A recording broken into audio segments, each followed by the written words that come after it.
Do you ever find reading boring and feeling like a chore? Well, in The Beginning of the Bee Tree by Patricia Polacco, the main character, Mary Ellen, was feeling this way. Mary Ellen expresses her feelings to her grandpa and explains how she just wants to run and play outside. Grandpa has a grand idea of using her energy to find a bee tree. Grandpa explains to Mary Ellen that the bee tree is where bees make their home and keep their super sweet honey safe.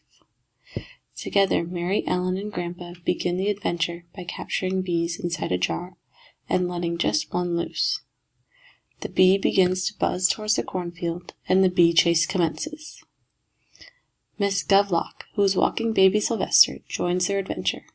Soon, Einar Tundervold, London, the Herman sisters, and Klondike Bertha Fitchworth have all joined Mary Ellen and Grandpa on the hunt for the bee tree.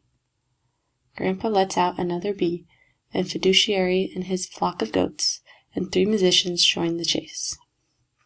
Mary Ellen lets out the final bee, and it heads straight into Dunk's woods.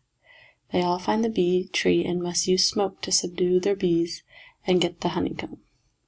Everyone cheers and celebrates their success and enjoys the sweet honey. Overall, this book was very good and kept me wanting to read more. After each page, I wanted to know who else would join Mary Ellen and Grandpa in the bee chase adventure.